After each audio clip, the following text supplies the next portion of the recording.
Bienvenue sur la chaîne Histoire du soir. Ici, nous plongeons dans les événements du passé pour que vous puissiez vous détendre et vous endormir de manière bénéfique. Abonnez-vous et mettez un pouce en l'air. À la fin du récit, vous dormirez profondément.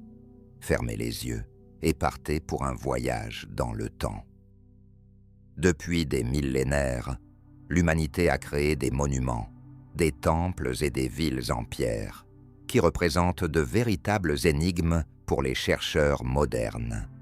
Chaque année, des archéologues et des ingénieurs découvrent de nouvelles trouvailles qui nécessitent une réévaluation de notre compréhension des capacités des civilisations anciennes. À mesure que ces découvertes se multiplient, nous prenons de plus en plus conscience que nos connaissances sur les hommes du passé restent loin d'être complètes.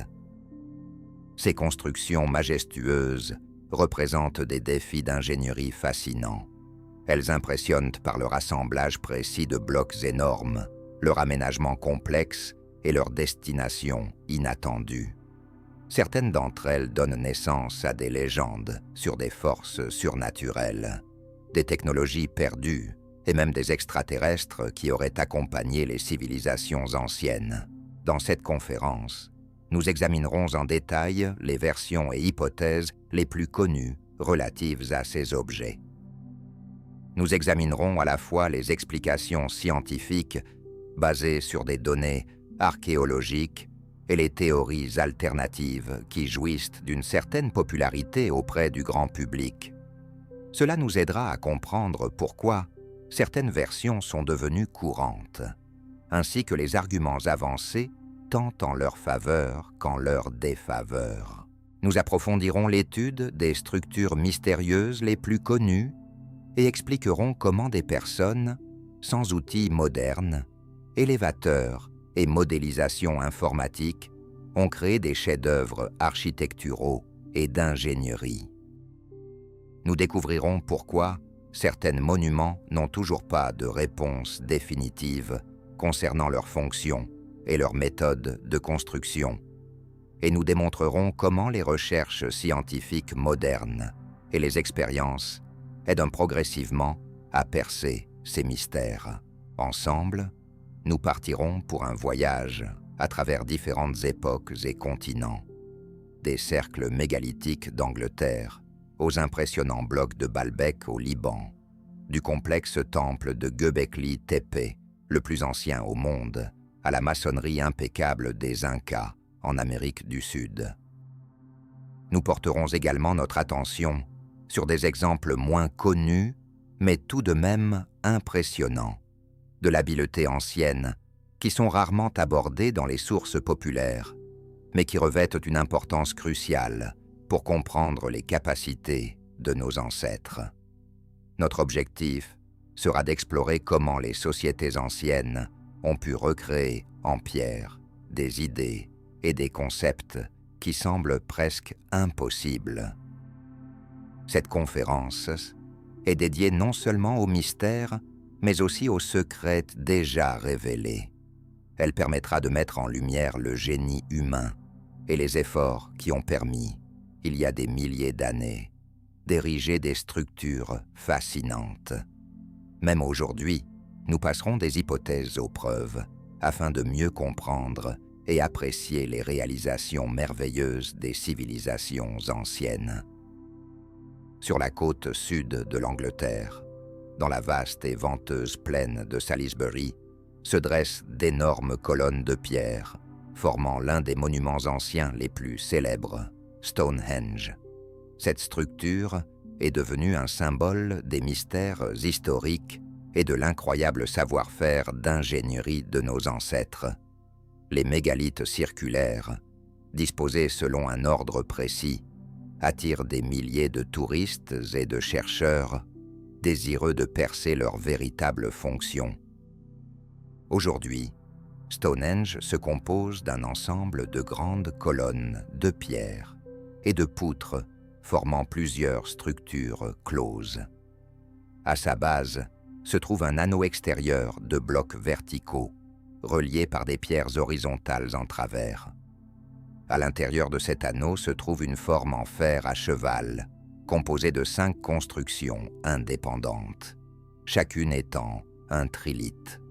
Un trilithe est constitué de 2 colonnes verticales sur lesquelles repose une 3e pierre horizontale. Les pierres les plus hautes de Stonehenge atteignent 7 mètres de hauteur et pèsent environ 25 tonnes. À l'origine, le complexe comprenait une série de petites pierres, ainsi que des cercles et des dépressions supplémentaires. Bien qu'une partie des éléments ait été perdue au cours des siècles, la structure principale s'est presque conservée dans son état d'origine. Les fouilles de Stonehenge ont commencé au XVe siècle, mais la recherche scientifique active du monument n'a débuté qu'au début du XXe siècle. L'une des premières et des plus importantes expéditions archéologiques a été menée par William Howlett dans les années 1920, lorsqu'il a soigneusement documenté l'emplacement des pierres et mis en évidence des aspects importants de leur installation. Au milieu du XXe siècle, entre 1950 et 1960, les archéologues Richard Atkinson et Stuart Pigott ont commencé à étudier Stonehenge, posant ainsi les bases de l'archéologie moderne de ce monument. Leurs fouilles ont non seulement permis de préciser l'apparence initiale de la structure, mais aussi de découvrir que sa construction s'est faite progressivement et a duré longtemps. La plus ancienne preuve d'activité humaine sur le site de Stonehenge date d'environ le 8e au 7e millénaire avant notre ère, lorsque des tribus de chasseurs-cueilleurs commençaient à former de petites colonies sédentaires sur le territoire de l'actuelle Angleterre. Plus tard, durant la période néolithique, des agriculteurs et des éleveurs se sont installés sur ce territoire, appartenant à la culture archéologique connue sous le nom de Windmill Hill. Ces communautés avaient une structure sociale complexe et une bonne compréhension des cycles saisonniers. C'est elles qui ont commencé la construction massive du complexe de pierre vers 300 avant notre ère.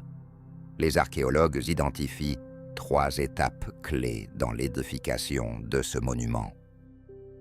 La première étape de la construction, qui s'étend de 300 à 2900 avant notre ère, est liée à la création d'un rempart et d'un fossé autour du futur cercle de pierre.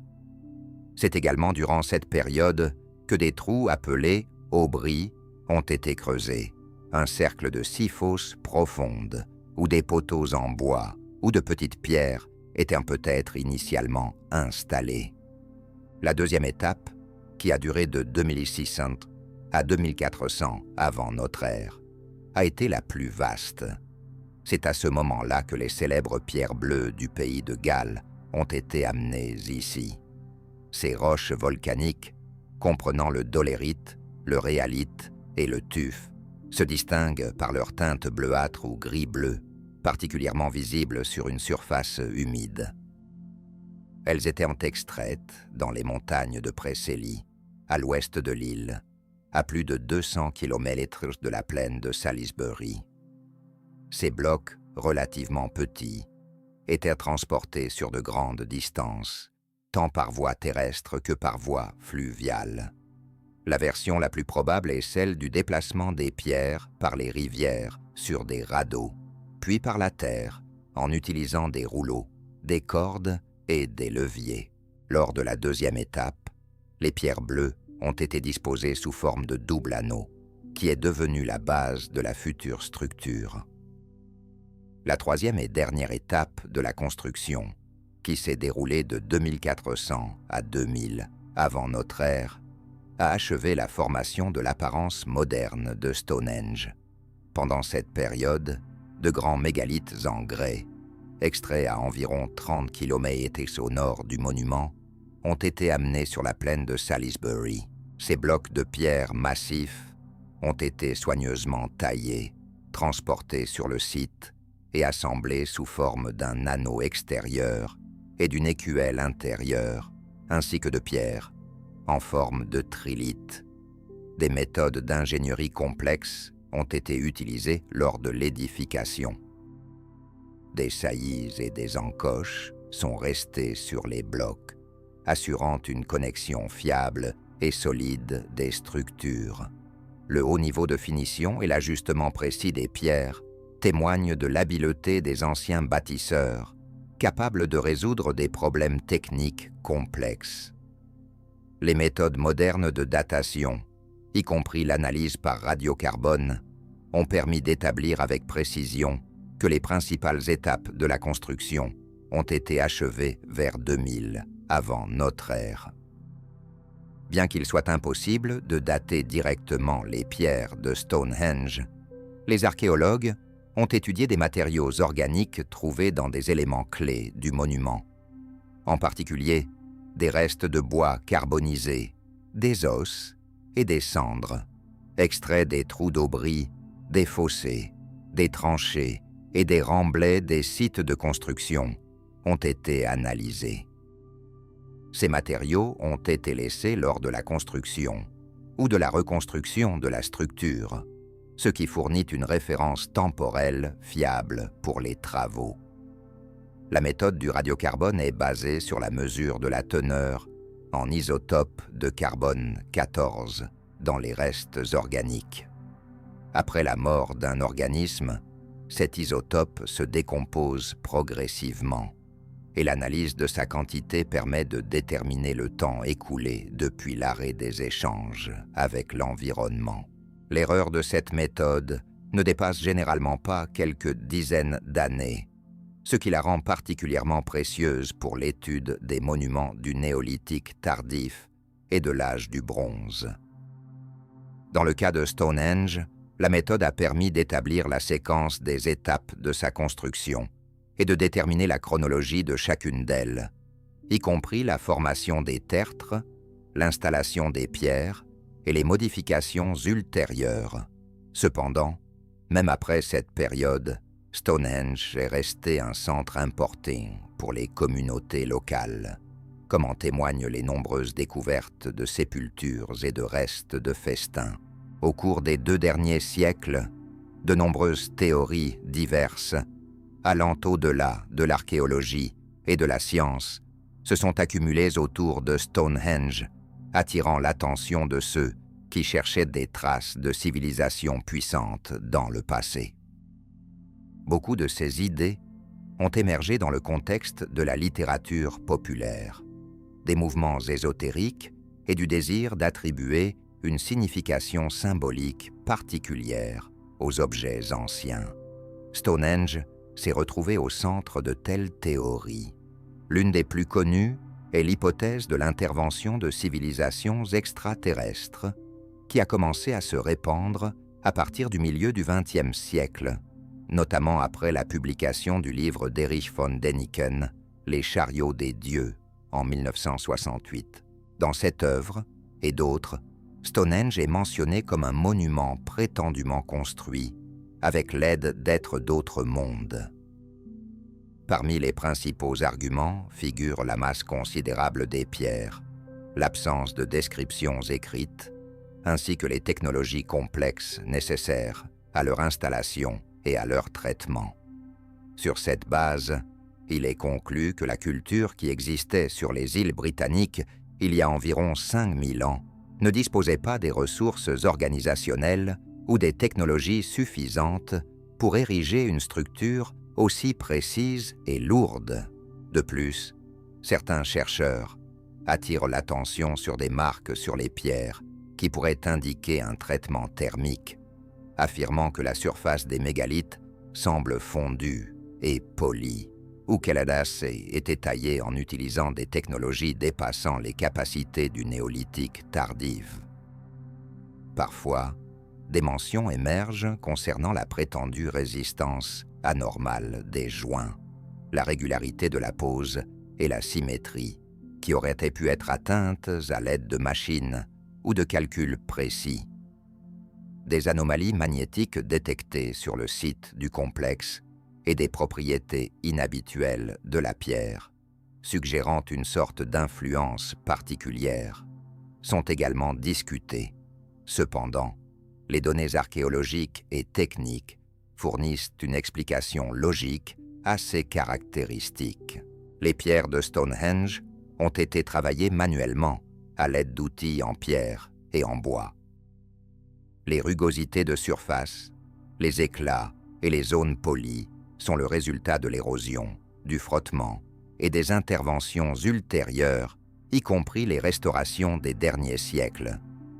Lors de l'examen de la structure du grès et du dalérite, aucune trace d'exposition à des températures élevées ou de traitement mécanique n'a été trouvée.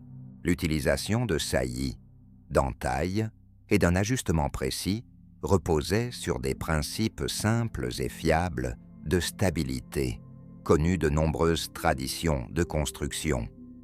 De telles solutions ne nécessitent pas le recours à des technologies externes. Elles s'expliquent entièrement par les connaissances accumulées dans le domaine de la construction en pierre.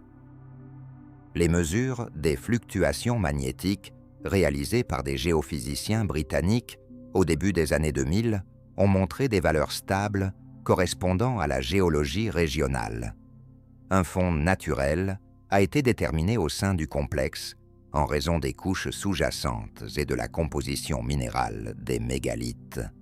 Cependant, ces valeurs se situent dans des limites acceptables et ne forment pas de niveau ou de pic susceptibles d'indiquer une influence énergétique artificielle.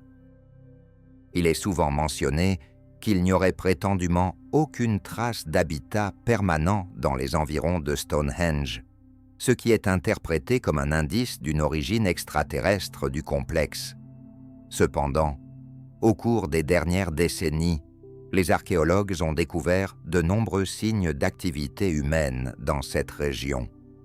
Des camps temporaires, des lieux de préparation des aliments, des foyers et des restes d'animaux ont été trouvés. Toutes ces découvertes indiquent la présence de communautés humaines liées aux travaux sur le monument et dans ses environs. Elles daront des phases clés de la construction de Stonehenge, ce qui confirme la participation de la population locale à la réalisation de ce projet. Il existe des hypothèses liant Stonehenge à des champs énergétiques ou à des portails. Ces idées sont apparues à la fin du XXe siècle, à l'intersection de l'ésotérisme, des enseignements occultes et des concepts pseudo-scientifiques. La notion centrale est celle des lignes de Ley, des lignes hypothétiques qui, selon ce qui est supposé, relient des sanctuaires anciens, des tumulus et des bosquets sacrés. Ce terme a été introduit par l'écrivain britannique Alfred Watkins dans les années 1920, décrivant d'anciennes routes s'alignant le long de repères naturels. Par la suite, des adeptes ont développé ces lignes en un réseau supposé de flux énergétiques, où Stonehenge symbolisait une concentration de forces mystérieuses. Dans ce contexte, les pierres sont considérées comme des structures influençant l'espace, la conscience et le corps physique. Certains auteurs les décrivent comme des concentrateurs et des activateurs, ainsi que comme des ancres pour des tourbillons temporels ou spatiaux. Cependant, les recherches géophysiques menées au cours des dernières décennies n'ont révélé aucune anomalie pouvant être liée à des réseaux énergétiques. Aucun signe de changements locaux du champ magnétique, du fond radiatif, de l'ionisation de l'atmosphère ou de radiation d'origine inconnue n'a été enregistré. De plus, il n'existe pas de données sur un réseau régulier reliant les mégalithes d'Europe dans le cadre d'une structure géométrique claire. De telles conceptions ne reposent pas sur des mesures, mais sur des interprétations de lignes tracées sur des cartes sans tenir compte du relief, de la chronologie et des particularités culturelles. Il existe également des hypothèses liant Stonehenge à l'Hyperborée, un pays mythique du Nord, mentionné par Hérodote et Diodore de Sicile. Selon ces théories, les mégalithes seraient les vestiges d'une ancienne civilisation unique ayant existé avant l'émergence des cultures connues. Ces idées se sont répandues à la fin du XIXe et au début du XXe siècle, développées par des auteurs cherchant à présenter l'Europe du Nord comme la source originelle d'un savoir ancien. Dans ce contexte, Stonehenge est considéré comme un édifice-temple d'une culture arctique disparue, aux côtés des mégalithes de Carélie, de Scandinavie, du Caucase et des pays baltes.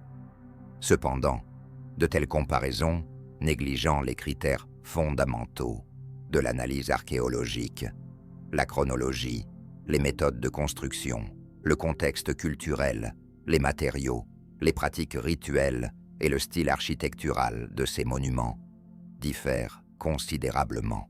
Les complexes de pierre des îles britanniques datent du IVe et du IIIe millénaire avant notre ère, tandis que les mégalithes d'Europe de l'Est et de la Sibérie du Nord appartiennent à d'autres périodes historiques et traditions. Il n'existe pas de symbolique unique, de plan commun ou de preuve d'une origine commune pour ces monuments. La connexion de Stonehenge avec des théories globales sur des civilisations disparues repose sur des analogies visuelles et des hypothèses a priori qui manquent de confirmation suffisante.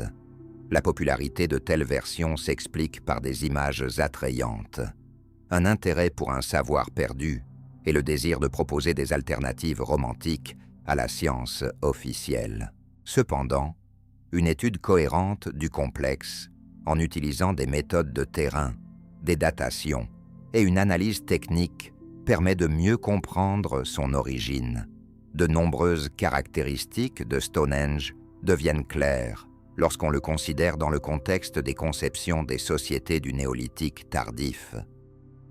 Les recherches modernes se concentrent sur 3 axes principaux: l'orientation astronomique de l'édifice, les pratiques funéraires et le rôle possible du monument en tant que centre de la vie rituelle et sociale.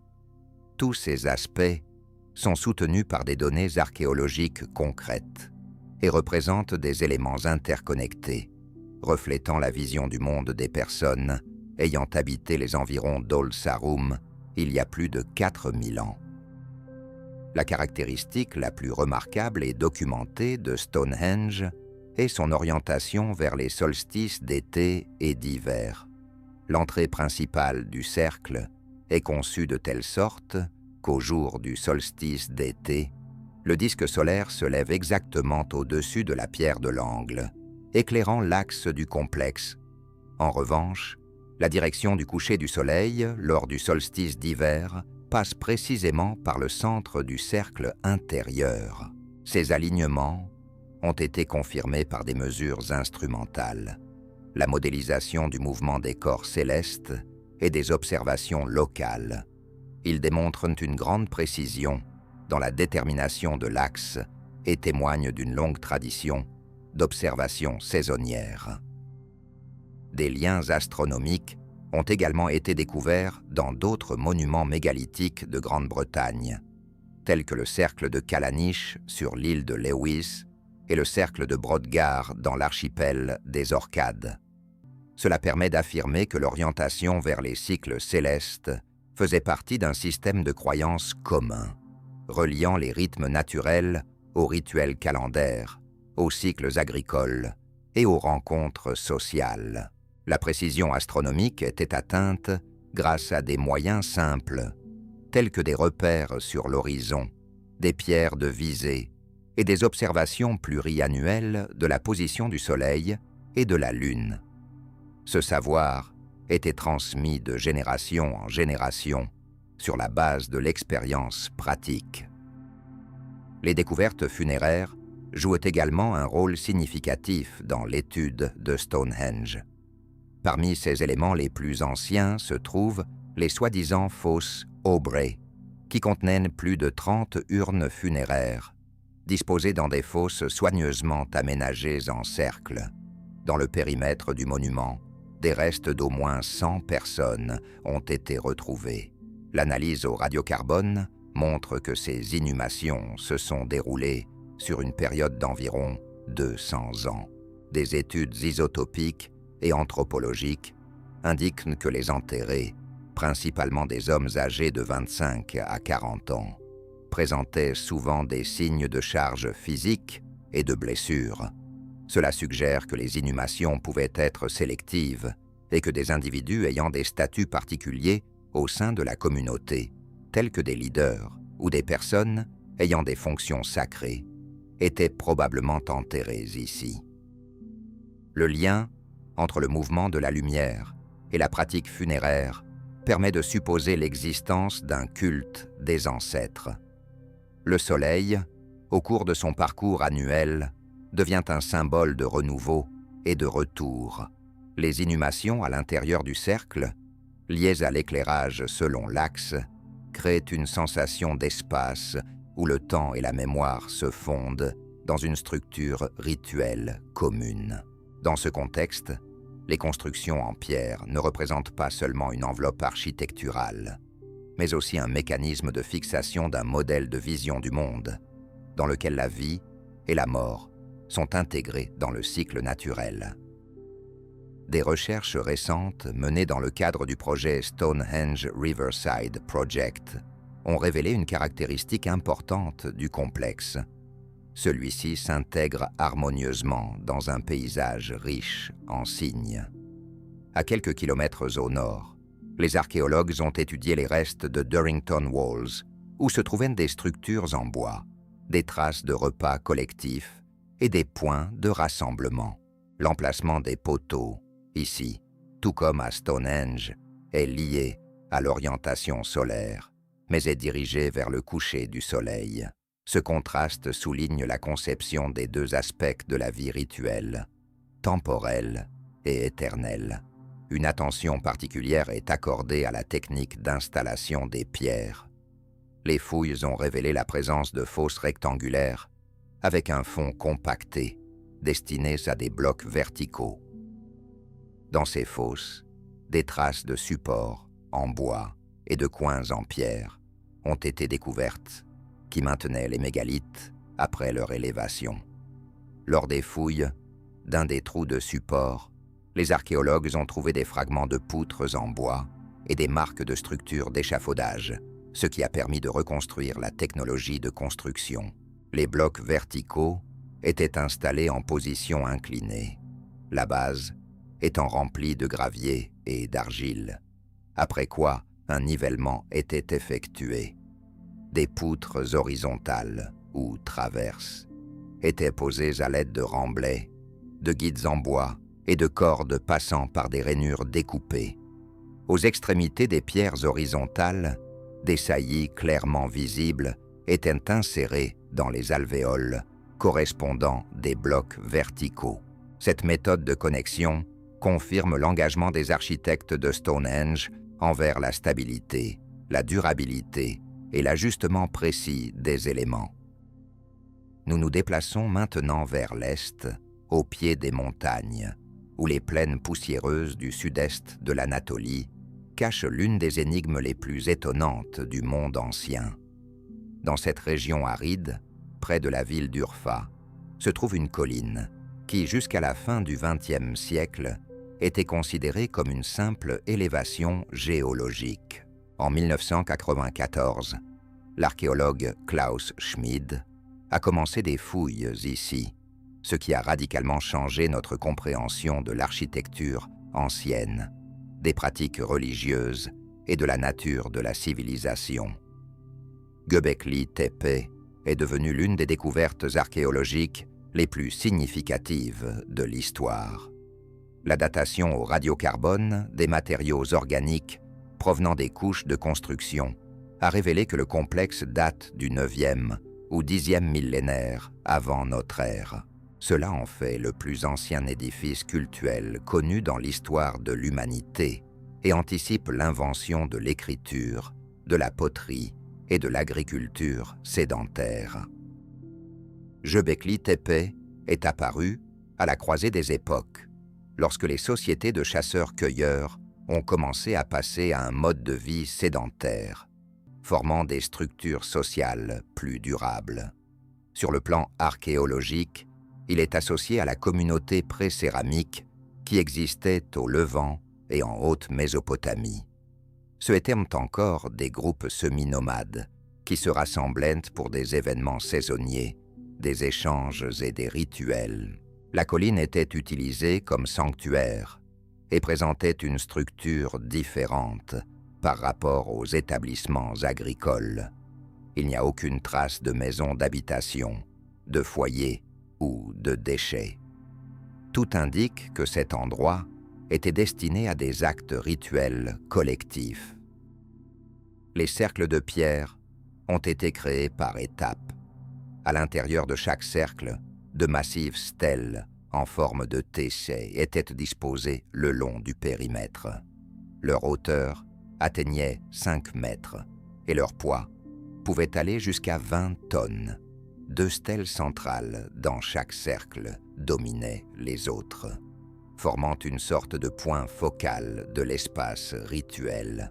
La surface de la plupart des stèles est ornée de bas-reliefs représentant des animaux et des symboles abstraits, réalisés avec une précision étonnante. Les pierres présentent divers prédateurs et oiseaux aquatiques. Certaines figures transmettent la dynamique du mouvement avec des muscles, des dents et des ailes finement détaillées.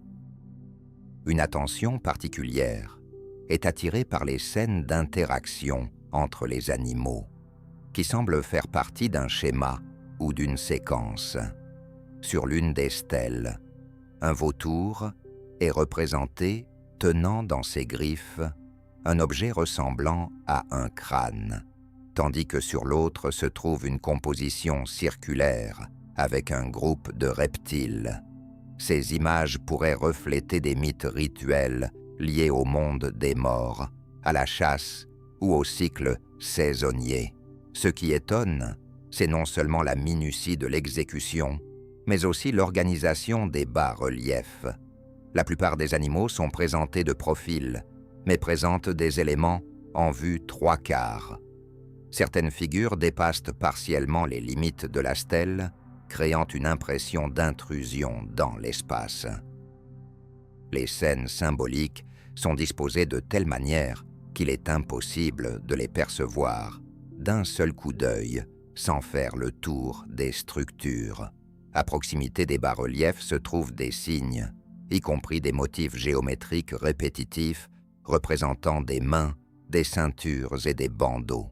Sur plusieurs stèles centrales, des images schématiques de mains posées sur le ventre ainsi que de ceintures avec des pendentifs ont été découvertes. Tout cela indique que les stèles, elles-mêmes, pourraient symboliser des figures anthropomorphes, peut-être des ancêtres, des dieux ou des esprits gardiens. L'absence de traits faciaux sur les figures représentées souligne leur caractère généralisé. Göbekli Tepe est devenu un argument clé pour revoir l'approche traditionnelle du développement de la culture humaine. Auparavant, on pensait que les formes architecturales, religieuses et monumentales étaient le résultat de la transition vers un mode de vie agricole. Cependant, ce complexe démontre une séquence inverse. D'abord, sont apparus des lieux pour des rituels collectifs, et ce n'est qu'ensuite qu'est née la nécessité de colonies permanentes, d'agriculture et d'innovation technologique. L'idée selon laquelle les pratiques sacrées pouvaient stimuler l'organisation sociale a été confirmée par ce monument.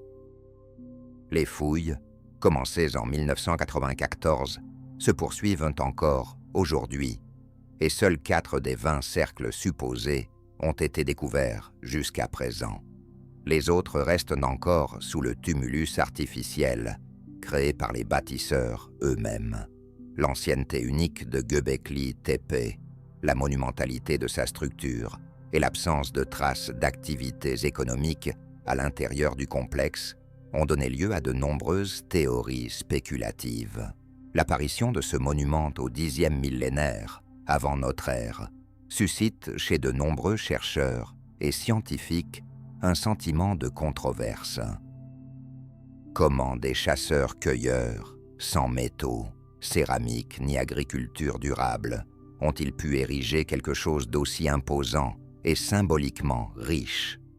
Cette contradiction entre la vision traditionnelle de l'histoire et les faits des découvertes archéologiques a engendré des théories alternatives, dans lesquelles le complexe est considéré comme un vestige d'une culture perdue, liée à des civilisations antérieures, prétendument disparues.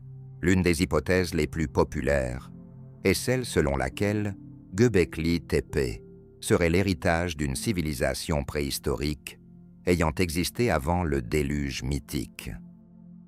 Cette conception est devenue populaire grâce aux livres de Graham Hancock, notamment dans son ouvrage « Les magiciens des dieux », où il affirme que les stèles en pierre contiennent des messages d'une culture hautement développée, détruite par une catastrophe il y a environ 12 000 ans. Hancock interprète les images d'animaux comme une carte stellaire, reflétant la collision de la Terre avec un astéroïde à la fin de la dernière période glaciaire.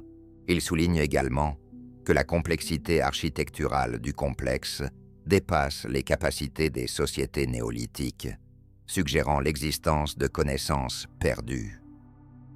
La popularité de telles théories s'explique par le fait que Göbekli Tepe sort véritablement de la chronologie traditionnelle. Il semble trop ancien, trop réfléchi et inapproprié. Cependant, cela en fait également un sujet important de recherche scientifique. De ce point de vue, le complexe constitue une preuve convaincante que les pratiques rituelles, l'architecture et la pensée symbolique ont émergé bien avant la large diffusion de l'agriculture. Ces observations sont également corroborées dans d'autres régions du Moyen-Orient, comme à Hagdut ou à Jéricho, où des signes d'organisation sociale, indépendants de l'économie agricole, ont déjà été enregistrés au Xe millénaire avant notre ère. Les gens se rassemblaient à des endroits spécifiques, travaillaient ensemble et créaient un espace symbolique. L'étude des fosses de construction, des outils résiduels et l'analyse des roches calcaires ont permis de reconstruire le processus de construction supposé. Les pierres dites étaient taillées dans la douce roche calcaire voisine, en utilisant des pioches en pierre taillées en silex comme principaux outils. Les stèles travaillées étaient déplacées à l'aide de patins et de rouleaux en bois. À la base des cercles, les archéologues y ont trouvé des fosses soigneusement préparées avec un fond compact, où des blocs en forme de T étaient installés verticalement. Pour les fixer, des pierres en coin et des gravats mélangés à des couches de terre compactées étaient utilisés.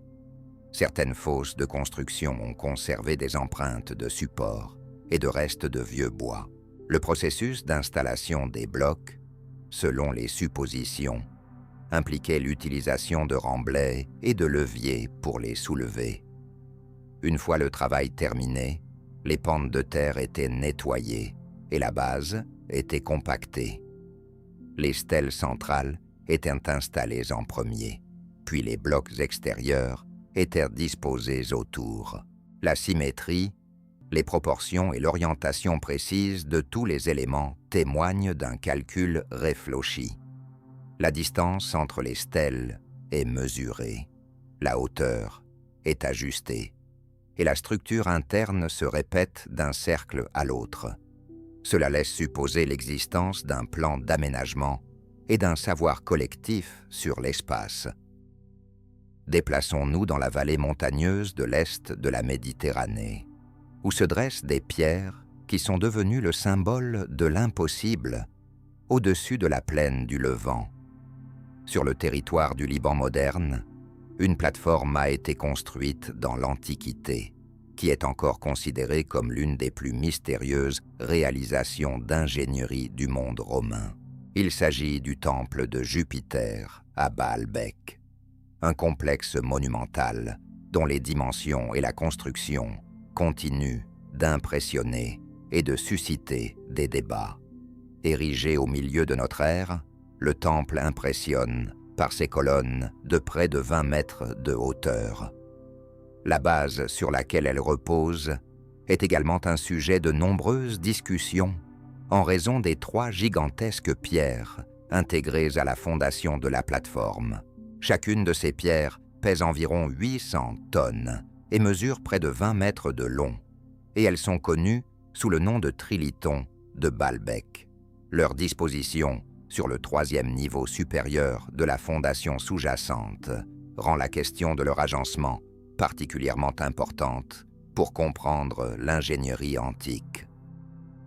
La question de l'origine des trilithons et de la technologie de leur agencement est débattue depuis plusieurs siècles.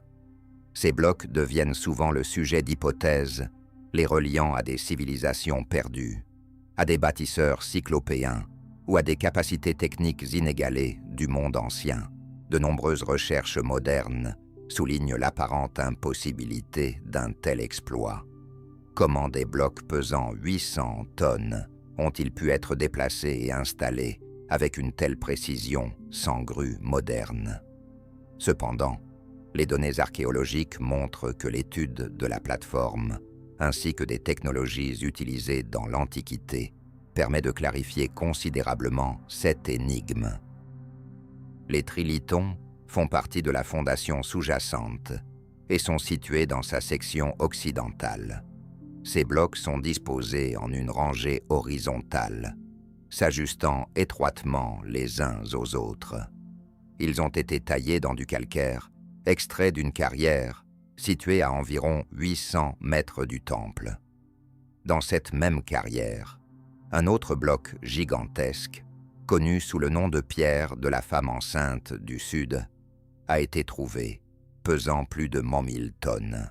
Non loin de là, les archéologues ont récemment découvert un autre bloc, encore plus massif, pesant environ 1200 tonnes, qui est également resté en attente et témoigne de l'ampleur des travaux de construction prévus. Les marques sur la surface, la direction des éclats et les caractéristiques de l'arrachage indiquent que les blocs étaient progressivement détachés à l'aide de ciseaux, de leviers et de canaux en expansion. Une technique similaire est décrite dans d'autres régions, y compris en Égypte, où des blocs pesant plus de 100 tonnes étaient déplacés sur des rampes inclinées. À Baalbek, il est supposé que le transport s'effectuait sur une route en pierre soigneusement nivelée, en utilisant des traîneaux en bois et un grand nombre de travailleurs. Cependant, la question qui suscite particulièrement l'intérêt est de savoir comment il était possible de soulever de telles pierres lourdes. Les archéologues pensent que les blocs n'étaient pas empilés de bas en haut, mais plutôt à l'aide d'une plateforme remplie. D'abord, une rampe en terre était créée, sur laquelle les blocs étaient soulevés horizontalement en les traînant ou en les roulant, puis elle était progressivement démontée lors de la mise en place des niveaux suivants. Cette méthode est connue à partir d'édifices similaires du monde antique, où des remblais, des échafaudages en bois et des blocs de levage avec un système de cordes et de contrepoids étaient utilisés pour ériger des colonnes et des arcs. L'étude des grues antiques mentionnées par Vitruve et Hérode d'Alexandrie montre que des mécanismes avec des cabestans à roues pouvaient soulever de lourdes charges, bien que ce ne fût pas seul et pas à une grande hauteur. Il est donc supposé que l'outil principal était un système de glissement gravitationnel sur le remblai, permettant de soulever les mégablocs au fur et à mesure de la formation de la plateforme. Dans l'Antiquité, Baalbek portait le nom de Héliopolie, qui se traduit par « ville du soleil ». Avant la reconstruction romaine, un centre cultuel phénicien y était établi, dédié à Baal, l'un des principaux dieux du panthéon régional, associé au ciel, à la tempête et à la fertilité. Baal était le souverain suprême et était souvent identifié à Zeus ou Jupiter. Les Romains ont construit ici un majestueux complexe temple, composé de 3 temples, celui de Jupiter, de Bacchus et de Vénus. L'architecture de ces édifices incarne une combinaison des cultes orientaux et de la monumentalité romaine. Ce sont les Romains qui ont commencé à utiliser de grandes plateformes pour élever les temples au-dessus du sol, les mettant en valeur en tant que centre d'espace sacré. Ainsi, les Trilitons de Baalbek incarnent un grandiose projet architectural dont la réalisation nécessitait des ressources accessibles, des techniques et un travail collectif. La construction du complexe a duré plus de 100 ans et chaque étape était justifiée d'un point de vue technique. La monumentalité est devenue un élément important de ce projet. Le temple ne devait pas seulement s'élever, mais aussi créer une impression de force, d'éternité et d'inaccessibilité. Chaque objet mégalithique de l'Antiquité est entouré de mythes, et Baalbek ne fait pas exception. Dans les chroniques médiévales, les ruines étaient associées à des géants, des anges déchus et des peuples perdus. Selon les traditions locales, la ville aurait été construite par les Néphilim, descendants des fils de Dieu et des filles des hommes, mentionnés dans les récits bibliques. Ces versions ont acquis une popularité significative auprès des auteurs ésotériques du XXe siècle, y compris Élisabeth Propet. Dans l'un de ses travaux, Baalbek est décrit comme un centre du mal, érigé par les Néphilim avant le déluge, et supposément doté d'une menace énergétique particulière. Avec le temps, ces récits ont évolué dans les théories modernes, où les anges ont été remplacés par des représentants des civilisations perdues, de l'Atlantide, de la Lémurie ou d'autres cultures non identifiées. L'imagination s'est encore davantage déployée dans le domaine des technologies, conduisant à l'idée que les mégablocs pouvaient être soulevés grâce à l'antigravité ou à une énergie inconnue. L'un des auteurs les plus influents à développer ce thème est Zacharie Sitchin. Dans son livre « La fin des Ténèbres », il affirmait que Baalbek servait de plateforme d'atterrissage pour les Anunnaki, une race extraterrestre fondée sur les interprétations de la mythologie sumérienne de Sitchin. Selon sa version, la gigantesque plateforme aurait été érigée avant l'apparition de l'humanité, afin de servir de point d'atterrissage pour les vaisseaux volants des extraterrestres. Cependant, ni les données archéologiques, ni les textes, ni les données d'ingénierie ne confirment cette théorie. Parallèlement aux explications techniques, Baalbek a attiré l'attention des auteurs de littérature pseudo-scientifique. Avec Sitchin, David Childress a également exprimé des idées sur l'utilisation de technologies inconnues, considérant que les pierres avaient été coulées sur place grâce à un processus de ramollissement du calcaire. Cependant, toutes ces versions souffrent d'un manque de confirmations expérimentales et matérielles, se basant uniquement sur des interprétations de l'apparence et des dimensions des constructions, tout en ignorant le contexte archéologique. Aucune de ces théories n'est étayée par des documents ou des preuves physiques. Toutes les connaissances sur Baalbek s'assemblent en une image cohérente et vérifiable, où les technologies disponibles à l'époque jouent un rôle clé, laborieuse et collective, mais compréhensible.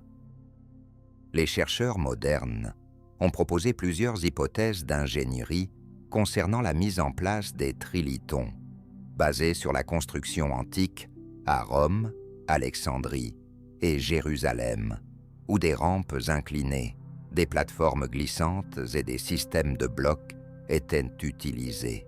L'ingénieur Glenn Borders a reconstruit les actions possibles. D'abord, la plateforme était nivelée, puis une pente de terre d'une certaine hauteur était créée, le mégabloc étant soulevé à l'aide de cordes fixées à des rouleaux en bois.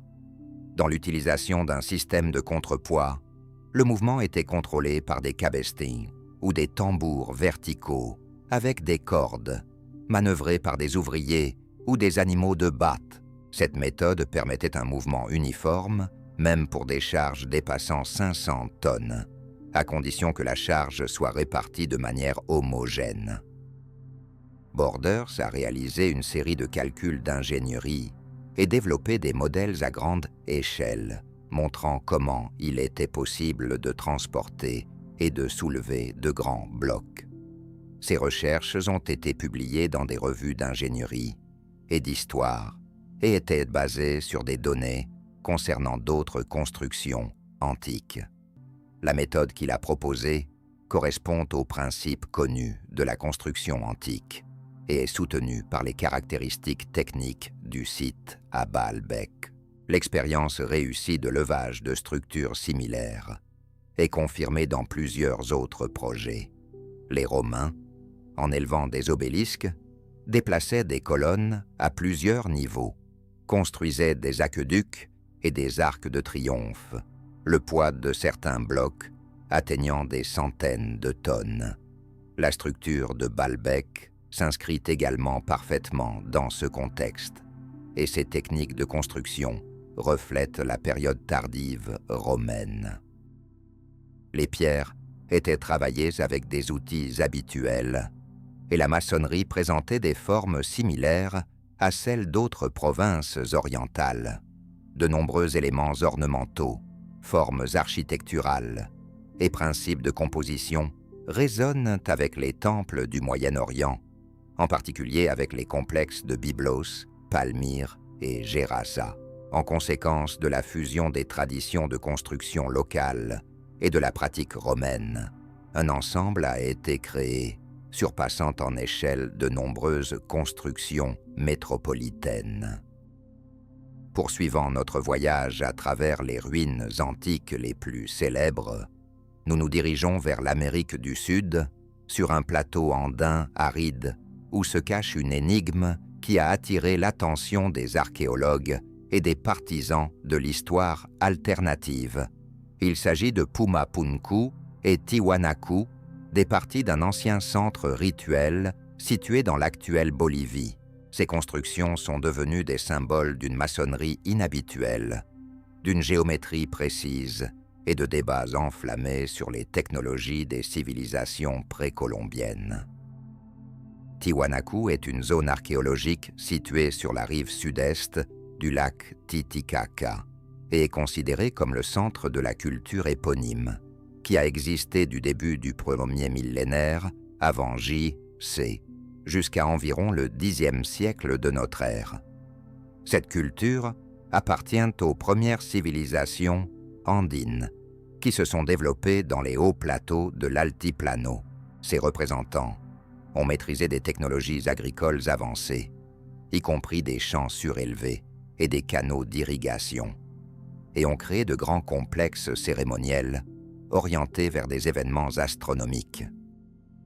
Les découvertes archéologiques confirment l'existence d'une métallurgie avancée, de céramique et de liens commerciaux s'étendant jusqu'à la côte pacifique. La société de Tiwanaku a formé un système agricole durable, des infrastructures d'ingénierie et de vastes centres rituels. Dans cette région, des fondations, des murs et des portes en blocs de pierre géants ont été préservés. La partie la plus célèbre est la porte du soleil monolithique, ornée d'une représentation d'une divinité entourée de figures ailées, considérée comme un élément clé des mythes cosmogoniques de la tradition andine. À environ 1 kilomètre au sud se trouve Pumapunku, un plateau de pierre bas, parsemé de blocs uniques aux angles droits, arêtes et rainures. Une attention particulière est attiré par les soi-disant blocs en forme d'embrasure, qui semblent avoir été spécialement conçus pour s'emboîter les uns dans les autres. Leur surface présente un travail étonnamment lisse, des joints soignés, des angles droits et des rainures symétriques. Certains de ces blocs pèsent plus de 100 tonnes. Ces caractéristiques ont inspiré de nombreuses hypothèses sur l'utilisation de machines de traitement ou de technologies avancées. Cependant, une étude détaillée montre que la précision visuelle s'avère souvent illusoire. Sur les photographies et dans les vidéos populaires, l'accent est mis sur la symétrie et les formes rigoureuses, mais à y regarder de plus près, les blocs révèlent des irrégularités. Les lignes sont légèrement décalées, les rainures ont des profondeurs variées, et les bords donnent l'impression d'avoir été taillés à la main. Les angles qui semblent droits s'écartent en réalité de quelques degrés. Tout cela témoigne d'une méthode d'ajustement sur place, impliquant un ponçage et une correction successifs après la pose initiale. Cette méthode permettait de créer des constructions visuellement uniformes sans recourir à des machines ou à des gabarits précis. L'idée d'un soi-disant ancien âge est également largement répandue, selon laquelle l'âge du complexe pourrait dépasser toutes les estimations connues et atteindre 15 à 20 000 ans. Cette théorie repose sur l'interprétation de la position des ruines par rapport aux étoiles ou sur des hypothèses climatiques non prouvées.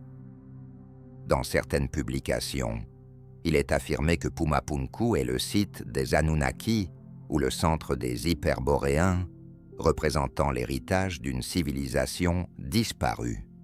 Ces idées ont gagné en popularité grâce à des auteurs comme Erich von Däniken, qui soutenait que la forme et la construction des objets ne pouvaient pas avoir été réalisées par une civilisation précolombienne sans aide extérieure. Parfois, des images trouvées sur certaines stèles et pierres du complexe sont également citées en soutien à ces théories. Parmi elles, figurent des figures aux grands yeux et des symboles évoquant un casque ou un halo, ce qui a favorisé l'émergence d'hypothèses sur des astronautes anciens. Cependant, l'analyse iconographique montre que ces images ont des parallèles dans la symbolique religieuse et cosmogonique locale, sans dépasser les motifs traditionnels andins. Les figures aux grands yeux se retrouvent également dans d'autres cultures d'Amérique du Sud et symbolisent non pas des extraterrestres, mais des êtres spirituels ou des divinités. D'un point de vue scientifique, Tiwanaku et Pumapunku représentent les résultats du travail des cultures locales, dotées d'un haut niveau de pensée ingéniérique et architecturale. Les pierres étaient fabriquées en andésite et en grès, extraites des environs du plateau, et étaient travaillées à l'aide d'outils en pierre et en bronze, d'abrasifs et de marquages précis. Certains blocs présentent des trous pour le maintien lors de l'élévation et du déplacement.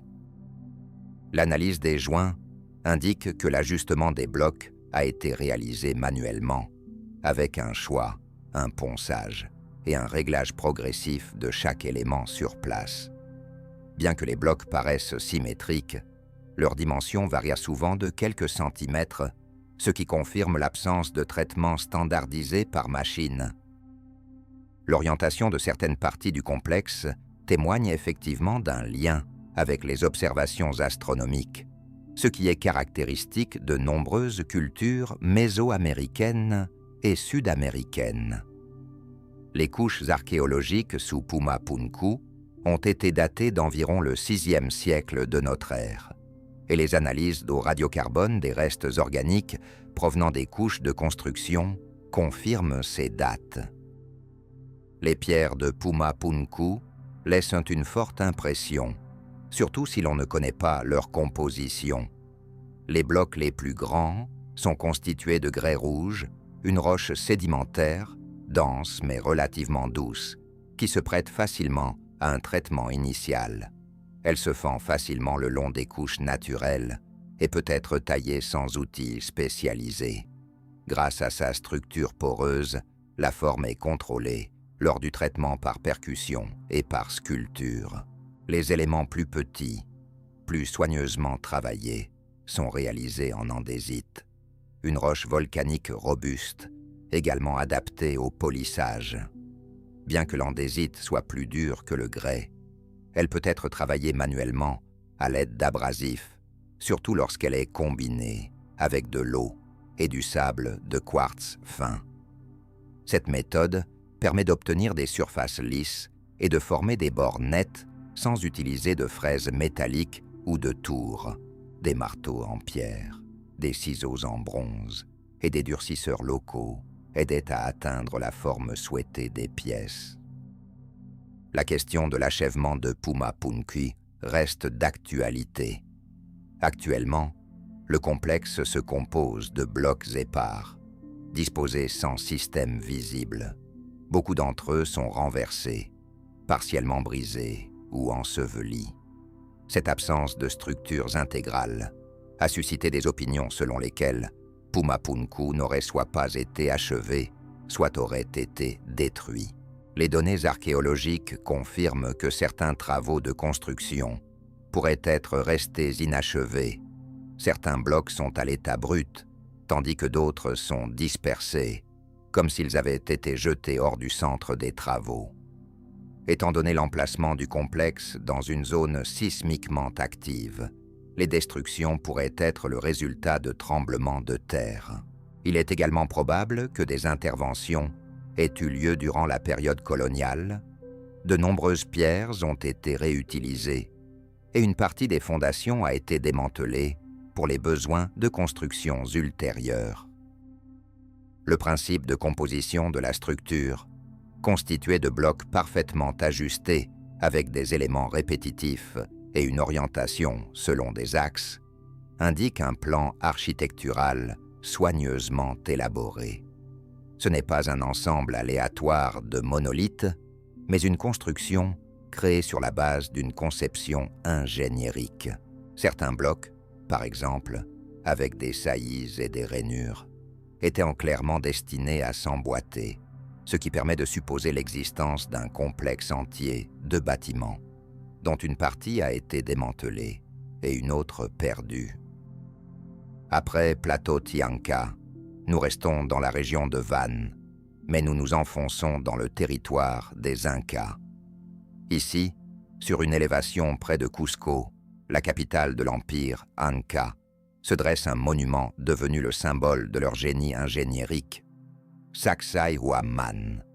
Ce vaste complexe en pierre est considéré par de nombreux chercheurs comme le summum de l'architecture précolombienne en Amérique du Sud. La construction de Sacsayhuaman a commencé au Xe siècle sous le règne de l'Inca Pachacuti et s'est poursuivie avec ses successeurs. Le complexe ne se contente pas de dominer la capitale. Il incarne également la puissance de l'État, soulignant le lien sacré entre le souverain, la ville et la terre. Son apparence est inconfondable.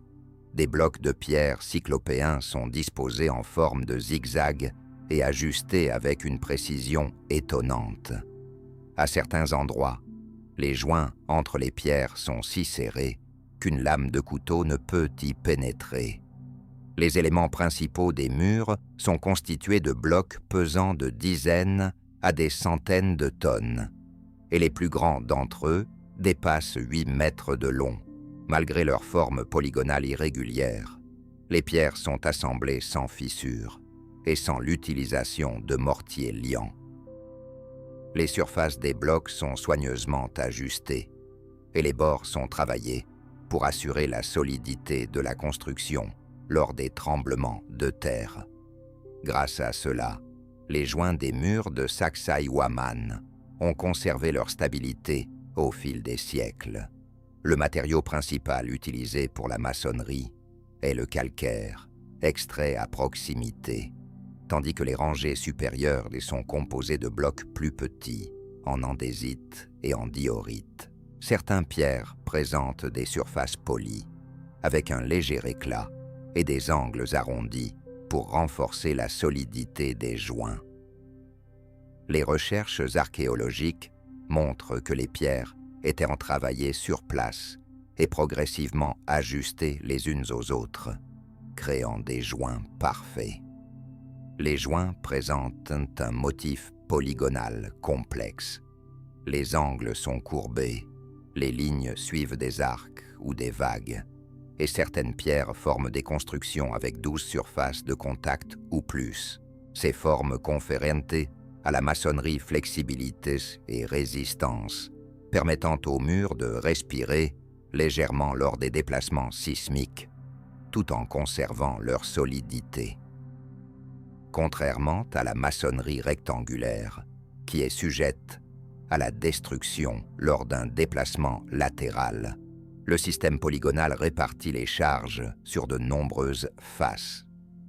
À Sacsayhuaman, certains blocs présentent un assemblage spectaculaire, où une pierre semble s'enfoncer dans une autre ou épouser ses contours. Cela confère à la maçonnerie non seulement de la solidité, mais aussi une attractivité visuelle, ce qui engendre parfois des théories pseudo-scientifiques. Néanmoins, les traces de travail, les restes de rainures directrices et les éléments de travaux inachevés témoignent de méthodes caractéristiques de la taille de pierre de haute qualité et non de technologies mystérieuses. Sacsayhuaman fait partie d'un complexe plus vaste qui semblait remplir à la fois des fonctions défensives et rituelles. La zone centrale se composait de 3 niveaux de terrasses avec des tours et des temples au sommet. Pendant la période coloniale, les Espagnols ont détruit une grande partie de la maçonnerie supérieure pour construire de nouveaux bâtiments. Cependant, les niveaux inférieurs, constitués de grands blocs, sont restés intacts et continuent de démontrer l'ampleur authentique de cette conception architecturale. La taille et la précision de la maçonnerie de Sacsayhuaman ont suscité de nombreuses spéculations. Certains auteurs ont émis l'hypothèse d'un soi-disant ramollissement de la pierre, suggérant que les anciens bâtisseurs utilisaient une substance ou une technologie permettant de transformer temporairement la pierre en une masse plastique. Cette idée apparaît dans les livres de vulgarisateurs d'histoires alternatives. Cependant, les recherches archéologiques et géologiques ne la confirment pas. Aucune trace de fusion, de déformation ou de dépôt uniforme n'a été trouvée sur les blocs, ce qui pourrait indiquer l'action d'un agent chimique. La structure de la pierre conserve tous les signes d'un travail sur un matériau solide. Une autre théorie répandue suggère que les Incas auraient pu recevoir de l'aide d'une civilisation extraterrestre pour ériger les murs de Sacsayhuaman en utilisant des technologies inconnues. Cependant, les partisans de cette théorie ne fournissent aucune preuve physique tangible ou artefact comparable et ne tiennent pas compte du contexte des autres constructions dans la région. Leurs arguments reposent uniquement sur l'impression laissée par l'ampleur et la densité de la maçonnerie. Pendant ce temps, l'archéologie offre de nombreuses bases pour reconstruire les véritables méthodes de construction de ce complexe. Le travail des blocs de pierre était effectué à l'aide d'outils en pierre et en bronze. Certains d'entre eux présentent des traces de polissage, des impacts de marteau et des rainures directrices. Les recherches montrent que les Incas utilisaient une méthode d'ajustement progressif. Chaque bloc était ajusté par rapport à son voisin. La pierre était posée, les points de contact étaient marqués, puis elle était retirée pour être retravaillée. Ce processus était répété plusieurs fois, jusqu'à ce que la surface corresponde exactement au bloc environnant. Bien que cette méthode nécessitât du temps et des efforts, Elle était réalisable grâce à la présence d'artisans qualifiés. La fonction de Sacsayhuaman demeure un sujet de discussion. Sa position stratégique surplombant la vallée, ses murs massifs et la présence de tours témoignent d'une possible fonction défensive. Cependant, l'agencement, les dimensions et l'emplacement central du complexe dans le paysage sacré de Cusco permettent également de le considérer comme un centre rituel. Sous les Incas, des cérémonies étaient organisées à Sacsayhuaman, y compris l'Inti Raymi, une fête dédiée au culte du soleil, considérée comme l'événement le plus important de l'année. La célébration avait lieu le jour du solstice d'hiver, à la fin juin. En cette période la plus froide, les Incas célébraient le retour de l'énergie solaire. Par décret du souverain, tous les travaux étaient interdits pendant plusieurs jours, et les gens se rassemblaient au mur de Sacsayhuaman, vêtus de costumes spéciaux, avec des coiffes ornées de plumes et de disques en or. Dans le cadre du rituel, des sacrifices majeurs étaient offerts, des lamas blancs, dédiés à la divinité Inti.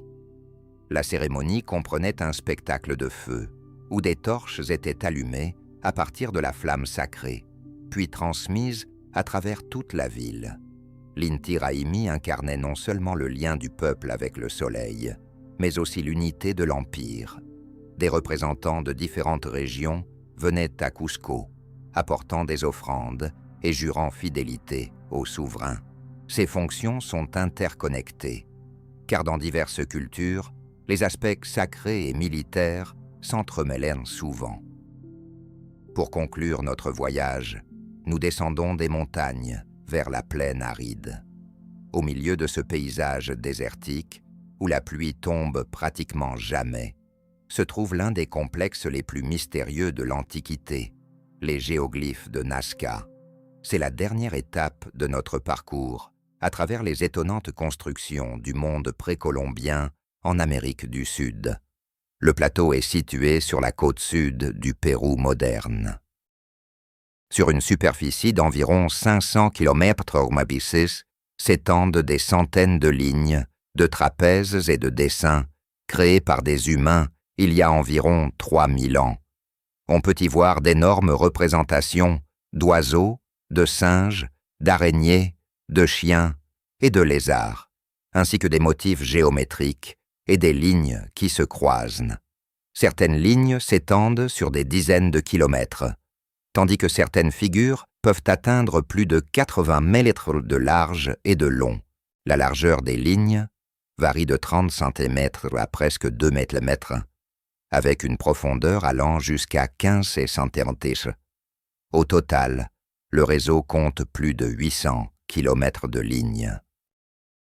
Toutes les images sont à peine discernables depuis le sol, mais deviennent nettes en hauteur. À environ 50 mètres d'altitude, les contours commencent à se dessiner et à plusieurs centaines de mètres, les figures complètes sont déjà visibles.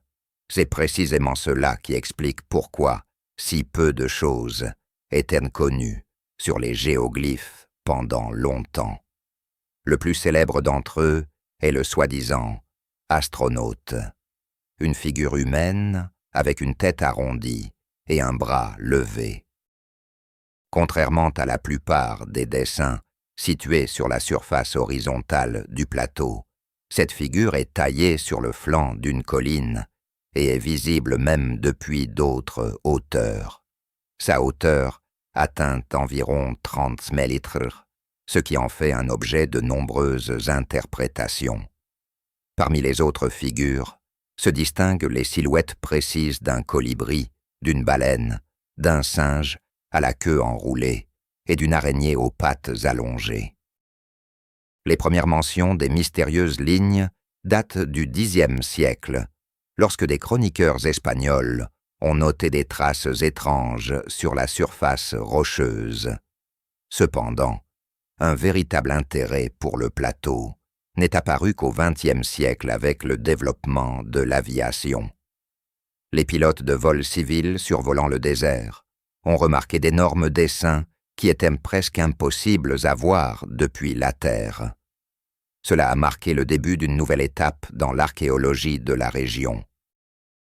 L'une des premières chercheuses des géoglyphes était la mathématicienne allemande Maria Reich, qui a passé une dizaine d'années à étudier les lignes. Elle s'est occupée de mesurer les figures, de les nettoyer du sable et de les protéger des destructions. Grâce aux efforts de Maria Reich, le plateau de Nazca a obtenu le statut de site protégé et est devenu un sujet d'intérêt scientifique. Elle a exprimé l'opinion selon laquelle les géoglyphes pourraient être liés à l'astronomie et au cycle calendaire. Cette hypothèse a continué à susciter des débats, et avec le temps, d'autres explications sont apparues. La question principale qui se pose à quiconque voit des photos du plateau est: pourquoi créer des images qui ne peuvent pas être discernées à la hauteur humaine? Qui et pour quelle raison a tracé des lignes s'étendant sur des milliers de pas sur la surface rocheuse sans l'aide de fils à plomb ou de satellites? Après que les images du plateau de Nazca sont devenues connues du grand public, elles ont rapidement attiré l'attention sur diverses théories fantastiques.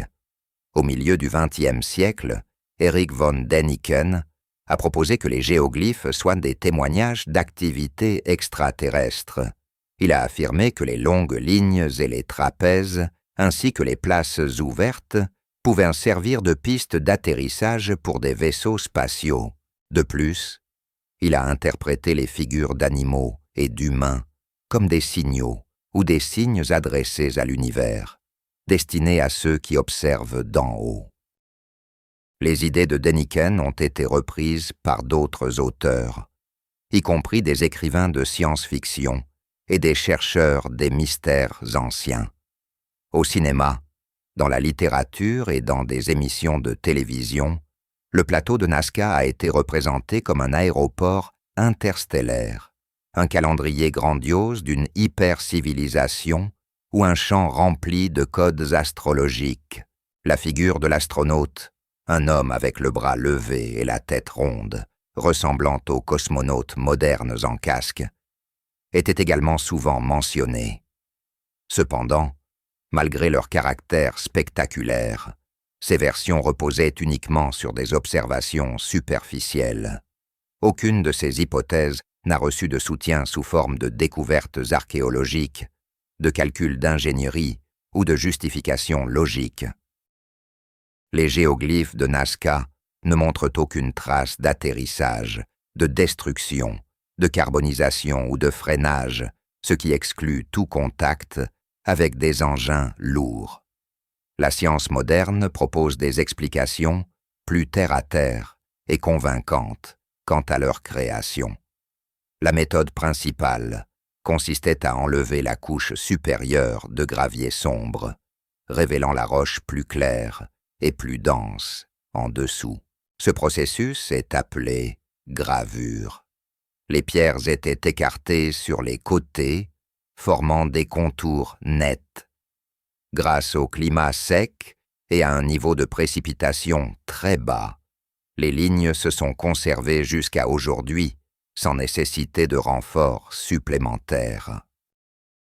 Une crédibilité supplémentaire est apportée par le fait que des techniques analogues se rencontrent également dans d'autres régions, telles que les déserts d'Australie, du Moyen-Orient et d'Afrique du Nord, où l'on a également trouvé des géoglyphes moins étendus, créés selon une technologie similaire.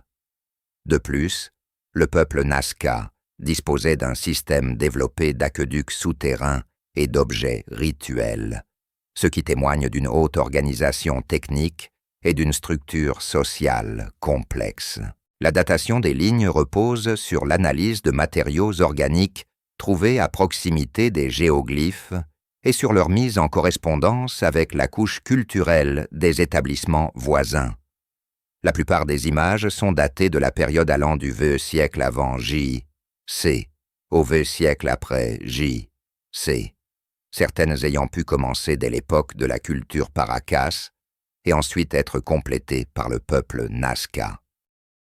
Certaines figures, selon les hypothèses des chercheurs, pourraient être liées à des phénomènes astronomiques, tels que le lever du soleil ou de la lune à des jours spécifiques de l'année. Les images d'animaux stellaires faisaient peut-être référence à des éléments de la mythologie. Contrairement aux théories pseudo-scientifiques, aucune des hypothèses scientifiques ne prétend à l'universalité. Les géoglyphes avaient probablement différentes fonctions à différentes périodes historiques et leur signification pouvait varier en fonction du contexte rituel. La version scientifique la plus fondée relie les géoglyphes aux croyances religieuses du peuple Nazca.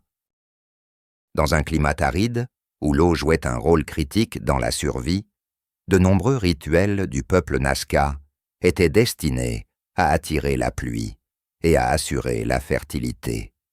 Les géoglyphes étaient probablement utilisés dans des rituels de vénération des dieux liés à l'eau et au ciel.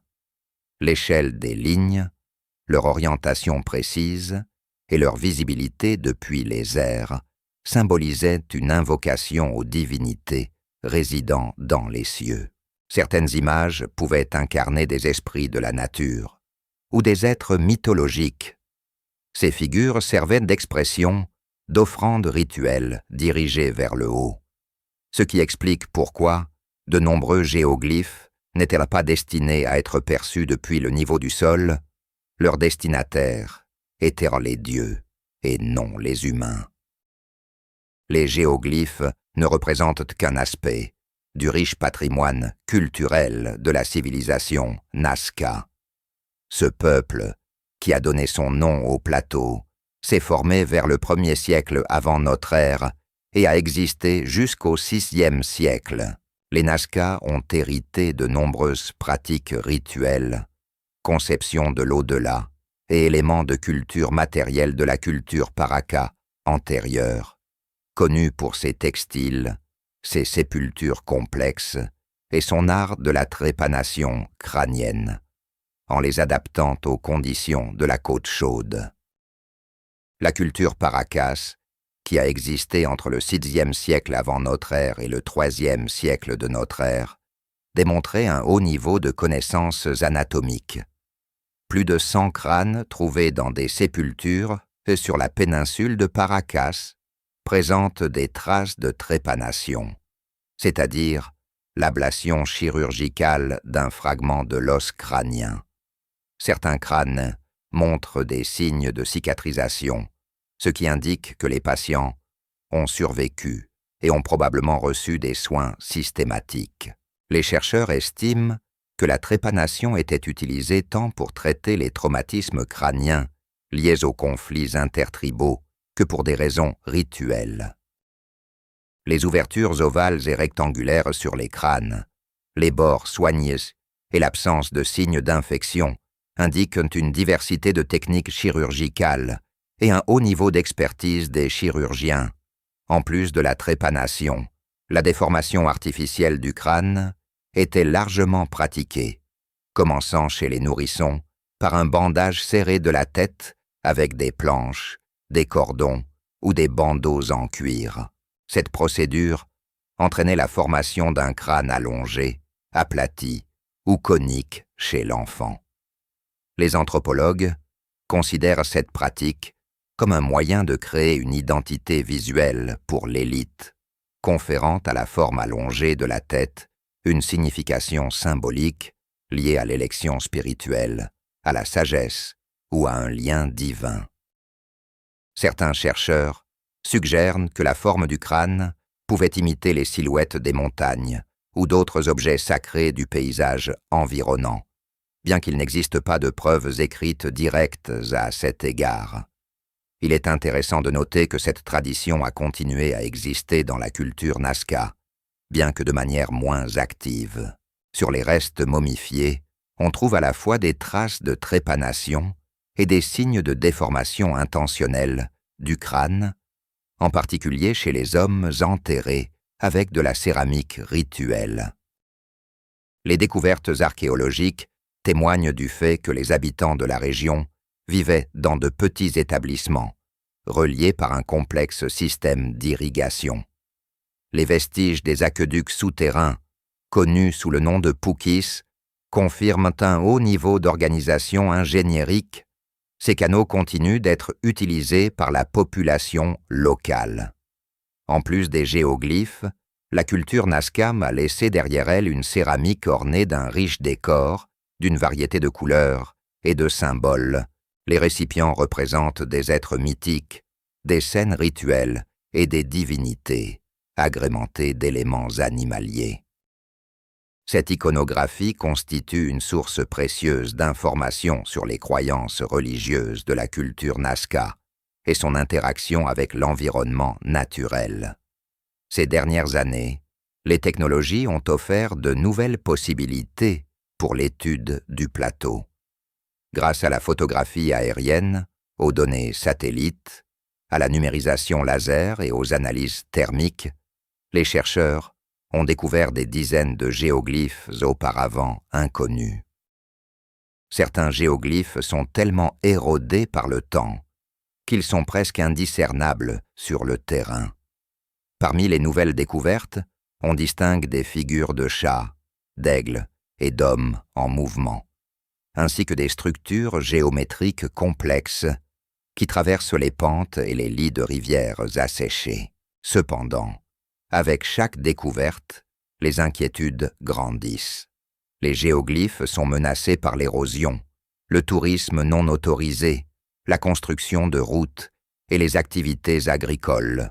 Dans les années 2000, les véhicules lourds ont causé des dommages difficiles à réparer. Des cas de vandalisme ont été signalés, et les tempêtes de sable ainsi que les changements climatiques détruisent progressivement leurs contours. Depuis 1994, le plateau de Nazca est inscrit au patrimoine mondial de l'UNESCO.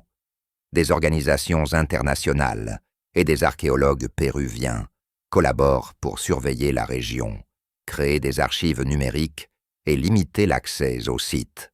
Au XXe siècle, des projets utilisant l'intelligence artificielle et des réseaux neuronaux ont été initiés pour aider à identifier des géoglyphes à peine visibles sur les images satellites. Les recherches sont menées en partenariat avec des universités du Japon, d'Allemagne et du Pérou. Nous nous déplaçons maintenant en Égypte, sur la rive ouest du Nil, où, parmi les sables et les dalles de pierre, se dresse l'héritage des plus grandes réalisations architecturales de l'Antiquité. Le plateau de Gizeh est célèbre pour ses tombes royales, devenues des symboles d'éternité.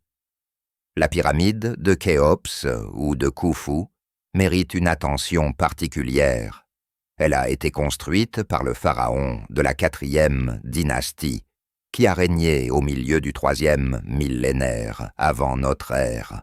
La construction de la pyramide a commencé vers 2560 au Vélégite et a duré environ 20 ans.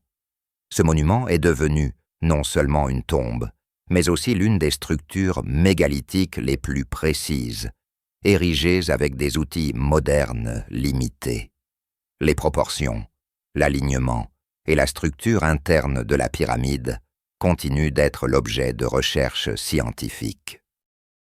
La hauteur initiale de la pyramide était d'environ 147 mètres, et chaque côté de sa base s'étendait sur plus de 230 mètres, avec des différences de longueur inférieures à 20 centimètres. La base était nivelée avec un écart ne dépassant pas 2 centimètres, et les angles de la base approchaient les 90 degrés mais avec une précision de quelques minutes d'arc. La structure a été construite à partir de plus de 2300 000 blocs de calcaire et de granit, dont le poids variait de 2 à 15 tonnes chacun. D'un point de vue aérien, on peut remarquer une légère concavité sur les faces. Chaque côté s'incurve légèrement vers l'intérieur, créant un effet visuel à 8 faces qui se manifeste particulièrement dans une lumière tamisée. Cette caractéristique pourrait avoir servi à un contrôle géométrique ou avoir une signification rituelle. La pyramide n'était pas destinée à l'accès des vivants et servait de structure fermée, abritant le corps momifié du pharaon, préparé pour l'éternité. Selon les croyances religieuses de l'Égypte ancienne, le corps devait rester incorruptible afin que l'âme puisse y revenir. Lors de la momification, les organes internes étaient retirés et placés dans des récipients, chacun étant protégé par une divinité distincte. Le corps était placé dans un sarcophage taillé dans un unique bloc de granit et situé dans la chambre funéraire centrale, à environ 43 mètres du sol. Les murs et le plafond de cette chambre étaient revêtus de granit d'Aswan. Sur la pyramide se trouvent 5 chambres de décharge horizontale qui permettent de répartir uniformément le poids des couches supérieures de maçonnerie. De la chambre centrale partent des puits étroits d'environ 20 cm et de large. Le puits sud est orienté vers l'étoile Al-Nitak de la ceinture d'Orion, associée à Sirius. Le puits nord est aligné sur l'étoile Thuban, dans la constellation du Dragon, située près du pôle céleste nord, à l'époque de Khéops. Ces orientations reflètent les anciennes conceptions du chemin de l'âme vers l'au-delà.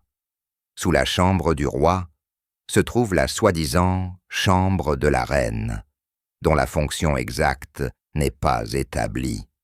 Il est possible qu'elle ait eu une signification rituelle ou qu'elle ait servi de salle factice créée pour détourner d'éventuels voleurs. Sous le niveau de la base, dans la roche, se trouve une 3e chambre, restée inachevée. Sur son sol partiellement taillé, se trouve un fossé en forme de sarcophage, mais non travaillé. Les espaces intérieurs sont reliés par un réseau de couloirs et de galeries, parmi lesquelles la grande galerie occupe une place prépondérante. Une structure haute et longue menant à la chambre funéraire. Son plafond est conçu avec des gradins pour améliorer la stabilité de la maçonnerie. La construction de tous les passages a été réalisée en tenant compte des charges directionnelles et de l'accès difficile. La pyramide a été pillée dès l'Antiquité, lorsque, au 7e siècle de notre ère, les ouvriers d'Al-Mamoun ont percé un tunnel du côté nord. Ils n'ont trouvé qu'un sarcophage vide. Le corps, les récipients rituels et les ornements avaient été perdus. Les archéologues estiment que le vol a eu lieu longtemps avant cela, probablement à l'époque du Moyen Empire, mais les circonstances exactes restent inconnues. Malgré la perte des objets funéraires, la structure interne de la pyramide est préservée. La construction était réalisée grâce à une main-d'œuvre organisée. Au pied du plateau, les archéologues ont trouvé les vestiges de colonies permanentes où vivaient et travaillaient les bâtisseurs. Ces colonies comprenaient des boulangeries, des entrepôts, des ateliers et des logements. Les ouvriers se nourrissaient de pain, de bière, de viande et de légumes. Leurs restes, découverts dans des sépultures près de la pyramide, indiquent des efforts physiques et un respect pour leur travail, car les sépultures contenaient des outils et respectaient les coutumes rituelles. Le rapport entre la hauteur de la pyramide et sa base est proche du nombre P, et ses faces sont précisément orientées selon les points cardinaux. La pyramide est le seul des merveilles du monde ancien qui a survécu sans destruction et continue d'être un objet d'étude, symbolisant le savoir ancien et la résilience humaine. Il est devenu inévitable de passer des mesures précises et des caractéristiques architecturales aux questions auxquelles la science semblait longtemps sans réponse. La grande pyramide de Khéops a attiré l'intérêt non seulement des archéologues. Depuis le début des voyages européens en Égypte, à l'époque de Napoléon, elle est devenue un objet de spéculation, de conjecture et de théorie fictive. Ses proportions inhabituelles, son haut degré de conservation et l'absence d'inscription ont favorisé l'émergence d'interprétations dépourvues de fondements historiques. L'une des idées les plus populaires du XIXe siècle était la conception de la pyramide comme un dispositif énergétique. Les partisans de cette hypothèse affirmaient que la forme de la pyramide pouvait concentrer l'énergie et influencer les objets physiques. Des déclarations circulaient selon lesquelles, au centre de la pyramide, les rasoirs restaient tranchants, les plantes poussaient plus vite et l'eau se chargeait d'énergie.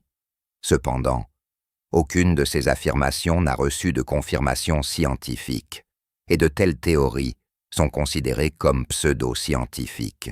Néanmoins, l'idée de l'énergie pyramidale s'est reflétée dans la culture populaire du XXe siècle et demeure présente sous forme de pratiques occultes et ésotériques. Une autre direction des spéculations est la soi-disant théorie des anciens extraterrestres. Ces partisans affirment que les anciens Égyptiens ne pouvaient pas posséder les connaissances et les technologies nécessaires à la construction des pyramides et auraient reçu de l'aide d'une civilisation extraterrestre. Ils soulignent la précision de la maçonnerie, les dimensions des blocs et l'orientation stellaire, sans réaliser que tous ces aspects peuvent être expliqués par les capacités d'ingénierie et d'organisation du nouvel empire. De telles affirmations n'ont aucun fondement. Il est important de noter que la théorie de l'intervention extraterrestre n'est pas seulement infondée, mais qu'elle déforme également la perception des réalisations des véritables sociétés humaines. L'archéologie scientifique, s'appuyant sur les données des fouilles, de la géodésie et de l'analyse comparative des sources, propose des explications plus réalistes et fondées. Le paysage du plateau de Gizeh a été choisi non par hasard, car il représente un massif de calcaire solide, capable de supporter une énorme masse.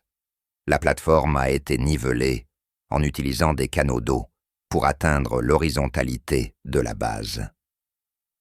Les découvertes archéologiques témoignent de l'utilisation de remblais et de rampes de levage, fabriquées à partir d'argile, de sable et de débris de calcaire, qui étaient disponibles et faciles à façonner. Les rampes pouvaient être à la fois droites, s'étendant depuis la base sud-ouest, ou s'enrouler en spirale autour de la pyramide, s'élevant à de nouveaux niveaux. Une fois la construction terminée, les rampes étaient démontées.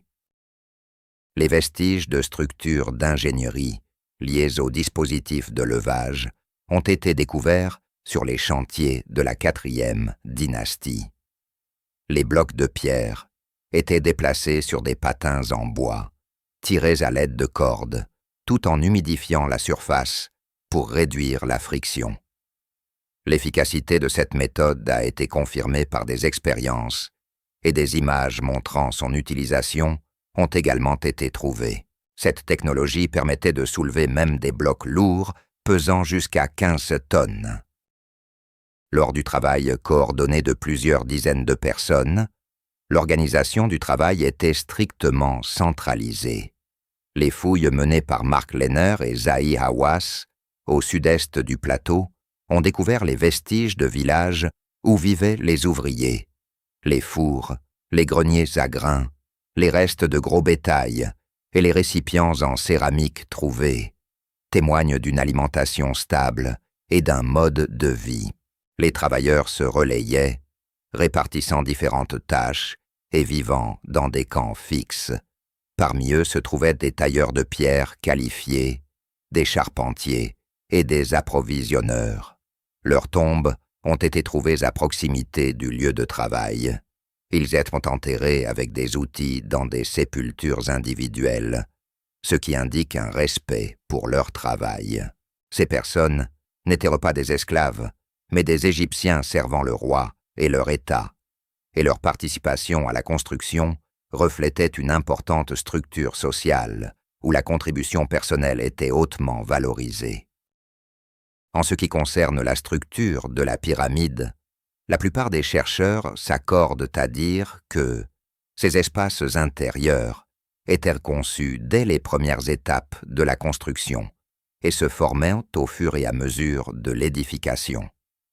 La chambre du roi, la grande galerie et le système de puits étaient créés selon un plan préalablement élaboré et non ajoutés ultérieurement.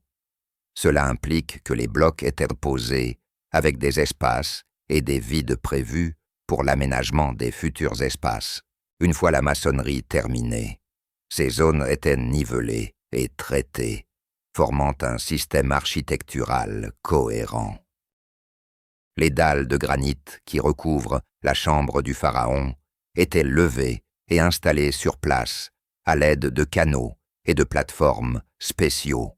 Leur poids atteignait jusqu'à 40 tonnes et chaque élément était posé en tenant compte de la répartition uniforme de la charge verticale.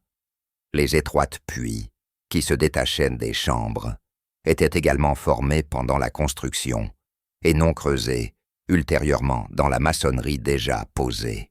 Cela était réalisé grâce à l'alternance de blocs avec des trous préalablement préparés, ce qui explique leur forme linéaire et leur orientation correcte. Certaines puits sont orientées vers des étoiles spécifiques, ce qui est lié aux croyances religieuses concernant la vie après la mort du pharaon. Cette orientation est confirmée par des mesures d'ingénierie et une analyse astronomique. Au XXIe siècle, les technologies ont considérablement élargi les possibilités d'étude de la pyramide. Ainsi, l'application de la tomographie par muons a permis d'explorer sa structure interne sans avoir besoin de l'ouvrir. En 2017, un groupe international nommé Scan Pyramid a découvert un vaste vide au-dessus de la grande galerie à l'intérieur de la pyramide. La forme, le volume et la destination de cet espace restent sujets à discussion. Bien que cette découverte ne confirme pas l'existence d'une chambre secrète, elle indique des éléments de construction potentiels, auparavant inconnus des chercheurs. Pour étudier les étroites puits, des robots miniatures ont été développés. Et au début des années 2000, l'un d'eux a atteint une porte en cuivre dans un puits près de la chambre de la reine. Derrière cette porte se trouvait un autre petit espace et une seconde dalle. De nouvelles tentatives pour progresser davantage se poursuivent avec l'utilisation de sondes capables de transmettre des images tridimensionnelles et des données sur la densité. Nous arrivons maintenant à la dernière étape de notre voyage. Au large de la côte sud-ouest de l'île japonaise de Yonaguni, dans l'archipel des Ryukyu, se trouve une structure sous-marine qui est activement discutée depuis sa découverte. À une profondeur d'environ 25 mètres, ses contours massifs se dessinent, incluant des plateformes, des marches, des terrasses et des saillies linéaires, donnant à l'objet un aspect rappelant des constructions architecturales. Cet objet a été provisoirement nommé Monument de Yonaguni. Il a été remarqué pour la première fois par des plongeurs locaux dans les années 1980, mais a gagné en notoriété en 1986 après la plongée de l'instructeur Kiyachiro Aratani, qui a signalé sa découverte aux communautés scientifiques. Au début des années 1990, les premières expéditions pour son étude ont commencé. Les recherches sur le monument de Yonaguni sont menées par le professeur de géologie marine Masaki Kimura, de l'université des Ryukyu. Pendant plusieurs années, il a réalisé des prises de vue sous-marines détaillées et une cartographie comparant la structure à des formations naturelles de l'archipel. Selon lui, le monument représente une plateforme artificielle, vestige d'un ancien village côtier submergé il y a environ 10 000 ans en raison d'une élévation rapide du niveau de la mer à la fin de la dernière période glaciaire. La partie centrale de l'objet mesure plus de 80 mètres de long et comprend des gradins droits, des terrasses planes, des plateformes en escalier et des murs verticaux clairement définis avec des angles géométriquement corrects. Certains éléments ressemblent à des escaliers, des saillies de trônes ou des murs avec des retraits réguliers. Le professeur Kimura souligne que sur certaines sections, on peut observer des creux et des formes ressemblant à des colonnes, ainsi qu'une représentation d'un visage supposément anthropomorphe sur l'une des dalles. Il signale également des traces d'une route présumée et des chemins en pierre menant à la plateforme principale. Selon lui, le complexe pourrait avoir servi de temple ou de village fortifié appartenant à une culture préécrite. Cependant, de nombreux chercheurs abordent ces conclusions avec prudence. Des géologues japonais et internationaux soulignent que la structure est composée de calcaire sédimentaire qui, sous l'effet de l'érosion sous-marine, peut naturellement former des images linéaires. Dans un contexte d'activité tectonique dans cette région, les fissures dans la roche peuvent se trouver parallèles, formant des cassures en gradins et des blocs. L'érosion par couches et par failles crée des arêtes nettes et visibles, particulièrement accentuées par l'action de l'eau et du sable. Cependant, dans la région de Yonaguni, aucun artefact culturel n'a été découvert, tel que de la céramique, des outils ou des vestiges de construction et de sépulture, ce qui remet en question l'hypothèse de l'existence d'un établissement.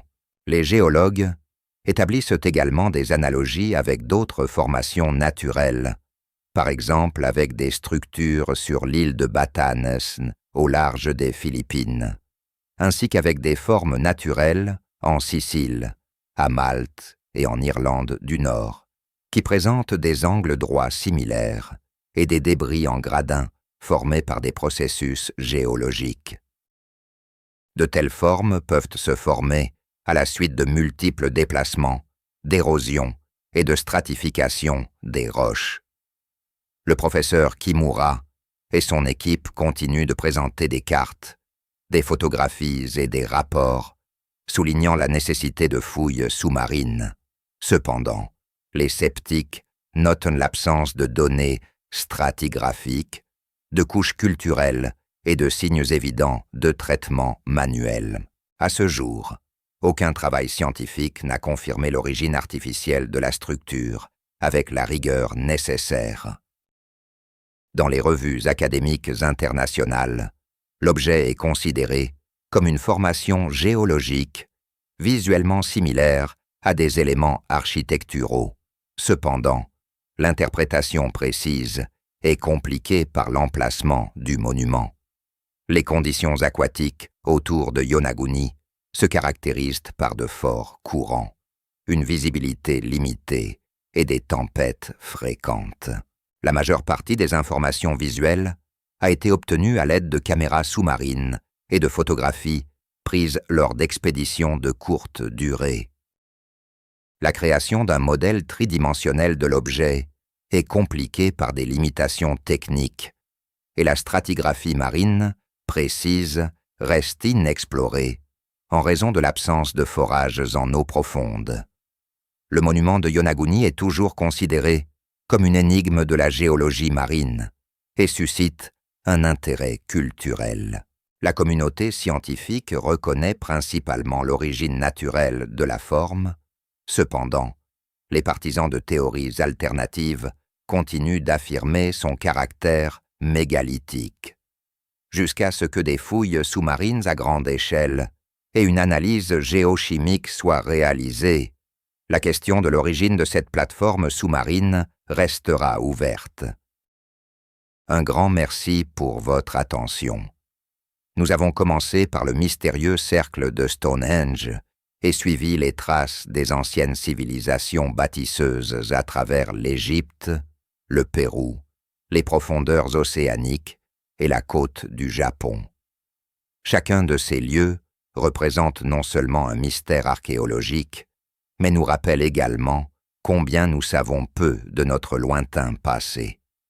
J'espère que ce voyage a été captivant pour vous et a suscité des réflexions. À bientôt.